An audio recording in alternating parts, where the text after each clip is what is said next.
प्रिय विद्यार्थियों, नमक पाठ रजिया सज्जाद जहीर द्वारा रचित है। इस चैप्टर में दो पात्र हैं, मुख्यतया एक सफिया और एक सिख बीबी। सफिया है और सिख बीबी दोनों की दोनों पाकिस्तान के लाहौर से संबंध रखती हैं, लाहौर को अपना वतन, अपनी जन्मभूमि मानती हैं। जब सिख बीबी को पता चला कि सफिया लाहौर जाने वाली है तो वो शेर भर नमक मंगवा रही है, लाहौरी नमक लेकर के आना। सफिया को सिख बीबी इसलिए प्यारी लगती है, अच्छी लगती है, क्योंकि वह उसकी माँ के समान लगती है, उसकी शक्ल सेम उसकी माँ जैसी है। अब वो सफिया पाकिस्तान जाती है और अपने भाई से कहती है, भाई मैं लाहौरी नमक लेकर के इंडिया जाऊंगी, और वहां पे लाहौरी नमक की पाबंदी थी। उसके भाई ने, पुलिस ऑफिसर था, मना कर दिया, क्योंकि यहाँ पे गैर कानूनी है और पकड़े जाने पर सारे सामान की भी चिंदी चिंदी बिखेर दी जाएगी। और लेकिन जैसे तैसे वो नमक लेके आती है। तो ये कहानी है, उसके ऊपर आधारित ये प्रश्न है। पहला है, सफिया के भाई ने नमक की पुड़िया ले जाने से क्यों मना कर दिया? उत्तर है, सफिया के भाई ने नमक की पुड़िया ले जाने से इसलिए मना कर दिया क्योंकि यह गैर कानूनी था। पाकिस्तान से लाहौरी नमक भारत ले जाना प्रतिबंधित था। उसके अनुसार नमक की पुड़िया निकल आने पर बाकी सामान की भी चिंदी चिंदी बिखेर दी जाएगी। नमक की पुड़िया तो जा नहीं पाएगी, ऊपर से उसकी बदनामी मुफ्त में हो जाएगी। तो हमारा पहला प्रश्न, सफिया के भाई ने नमक की पुड़िया ले जाने से क्यों मना कर दिया? क्योंकि गैर कानूनी था, क्योंकि प्रतिबंधित था, मना ही थी, इसलिए। दूसरा प्रश्न है, नमक की पुड़िया ले जाने के संबंध में सफिया के मन में क्या द्वंद्व था? द्वंद्व मतलब उलझन। क्या उलझन थी? ये थी कि भाई नमक की पुड़िया को दिखा कर ले जाए या छिपा कर ले जाए, गैर कानूनी था। तो नमक की पुड़िया ले जाने के संबंध में सफिया के मन में यह द्वंद्व था कि वह नमक की पुड़िया को चोरी छिपा कर ले जाए या कहकर दिखा कर ले जाए। पहले पहल नमक की पुड़िया को उसने किनवों की टोकरी के नीचे छिपा कर रख दिया। तब उसने सोचा, भला इस पे किसकी निगाह जाएगी? वह तो सिर्फ वही जानती है, वह तो सिर्फ वही जानती है, लेकिन तब उसने सोचा कि भला इस पे किसकी निगाह जाएगी, इसे तो सिर्फ वही जानती है। जब कस्टम ऑफिसर की जांच के लिए उसका सामान बाहर निकाला जाने लगा, तब उसने अचानक फैसला लिया, यह मोहब्बत का तोहफा चोरी से नहीं ले जाएगी, कस्टम वालों को दिखाएगी और तब ले जाएगी। तो इसमें बेटा प्रश्न हुआ, क्या द्वंद्व था, उलझन बताओ। तो समस्या हुई इसमें कि वो दिखाकर ले जाए या चोरी छिपे ले जाए। बाद में उसने फैसला किया कि मोहब्बत का तोहफा छिपा कर नहीं, चोरी से नहीं, दिखा कर ले जाएगी, और उसने किया भी ऐसे ही। तो ये उत्तर था, द्वंद्व मानी उलझन। मुसीबत क्या थी? अगला है, जब सफिया अमृतसर पुल पे चढ़ी तो कस्टम ऑफिसर निचली सीढ़ी के पास सिर झुकाए चुपचाप क्यों खड़े थे? कस्टम ऑफिसर ने जब जांच की थी सामान की, तो वो सफिया को देख के सफिया जाने लगी तो सिर झुकाए चुपचाप क्यों खड़े थे?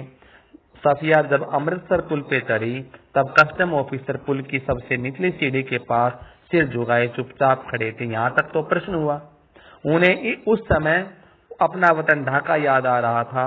वे ये अनुभव करने की कोशिश कर रहे थे, अपने वतन से आके कैसा लगता है। अपने वतन की तो चीजों का मजा ही कुछ और होता है। तो सिर झुकाए चुपचाप क्यों खड़े थे? छोटा उत्तर क्या बनेगा?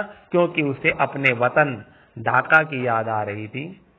वह ये जानने की कोशिश कर रहे थे, अपने वतन की चीजों का मजा ही कुछ और होता है, या अपने वतन से आके कैसा लगता है। अगला है, लाहौर अभी तक उनका वतन है। किसका? सफिया भी लाहौर की थी और सिख बीबी भी। दिल्ली मेरा वतन ढाका है, मेरा वतन दिल्ली। दिल्ली का मतलब ये हुआ कि जो कस्टम ऑफिसर था, और ढाका भी कस्टम ऑफिसर था। एक कस्टम ऑफिसर पाकिस्तान में था, वो इंडिया का जामा मस्जिद को अपना वो मानता है। एक कस्टम ऑफिसर इंडिया में था, वो बांग्लादेश को अपना वतन मानता है। तो इस प्रकार से पूछा है ये किस सामाजिक यथार्थ सच्चाई का संकेत करते हैं।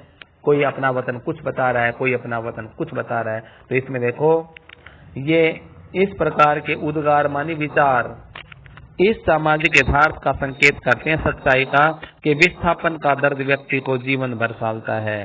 जो विस्थापन है ना, अलग होने का दर्द है, वो पूरी जिंदगी दुख देता है। राजनेताओं ने किसी कारणों से बंटवारे की खींची गई रेखा की लोगों का अंतर्मन इसको स्वीकार नहीं करता। क्यों? क्योंकि यह प्राकृतिक न होकर मजबूरी परिस्थितिवश है। प्राकृतिक बात को तो व्यक्ति का मन स्वीकार कर लेता है, अतः लोगों का मन अपनी पुरानी जगहों में ही भटकता रहता है। तो इसका प्रश्न हम क्या लिखेंगे? उत्तर सब अपना वतन अलग अलग बता रहे हैं, तो वो ये कहते हैं कि प्राकृतिक बंटवारे को तो लोग स्वीकार कर लेते हैं और मजबूरी में जो बंटवारा है उसको स्वीकार नहीं करता कोई भी, अपना मन पुरानी जगहों में ही भटकता रहता है। अब हमें ये प्रश्न अगला पढ़ना है, इसमें कुछ नहीं, इसमें ये है करैक्टर की विशेषता। जो सफिया है उसके चरित्र की विशेषता बताओ। तो चरित्र में हेडिंग रट लो, फिर जोड़ करके लिख दो। क्या है इसमें हेडिंग में? पहला है सफिया का चरित्र चित्रण की पहली विशेषता। नंबर 1, सिख बीबी के प्रति मोहब्बत। वो सिख बीबी के प्रति प्रेम रखती है, तभी तो गैर कानूनी चीज को लेके आती है, नमक की हाँ करती है। एक सच्ची मुसलमान। मुसलमान का अर्थ होता है मुसल की इतना अडिग, अपने उसमें इरादे में पक्का। तो ये सच्ची मुसलमान थी, इरादा फाइनल किया, जो शर्त थी उसको पूरा किया। अगला है कोमल और भावुक। बहुत ही कोमल और भावुक स्त्री है सफिया, उसकी आंखों में आंसू आते हैं। और अगला है देश के प्रति प्रेम भावना। सफिया के हृदय में भारत के प्रति भी प्रेम भावना थी। उसकी इसी भावना को देख के कस्टम ऑफिसर ने नमक ले जाने की छूट दी। तो 4 हेडिंग हुए। सिख बीबी के प्रति मोहब्बत रखती थी, सच्ची मुसलमान थी, कोमल और भावुक थी, देश के प्रति प्रेम भावना रखती थी। हमारा अगला प्रश्न है, मानचित्र पे एक लकीर खींच दी। मान लो ये लाइन खींच दी, इधर ऊपर इंडिया, नीचे पाकिस्तान। जनता बढ़ती थोड़े ही है, लाइन खींचने से जनता नहीं बढ़ती। उदाहरण से पुष्ट करो। तो बेटा ये वही है जो हम पीछे कर चुके एक प्रश्न, कि राजनेता लोग तो देश का बंटवारा कर देते हैं। तो देखो हमारे देश का विभाजन टुकड़े क्यों हुए? सत्ता की भूख। 2 प्रधानमंत्री बनेंगे, 2 राष्ट्रपति बनेंगे, अलग अलग विधायक बनेंगे। सत्ता की भूख के कारण और धर्म के आधार पे हुआ हिंदू और मुसलमान। राजनेताओं ने कुछ समय के लिए धार्मिक भावना भड़का दी लोगों की और विभाजन बंटवारा करवा दिया पाकिस्तान का, भारत का, क्योंकि वे लोगों के बीच सब कुछ समाप्त करने में सफल नहीं हुए। आज भी लोग प्रेम दिखाते हैं, आधे परिवार पाकिस्तान में है तो उन्हीं के आधे परिवार भारत में भी हैं। एक ही परिवार के कुछ लोग भारत में हैं, कुछ पाकिस्तान में, कुछ बांग्लादेश में। वे एक दूसरे से मिलने को बेचैन रहते हैं, आतुर रहते हैं। उनमें एक ही दिल है, एक ही खून है, एक ही जगह जन्मे पले बड़े हैं, परंतु राजनीतिक बंधन मिलने नहीं देते।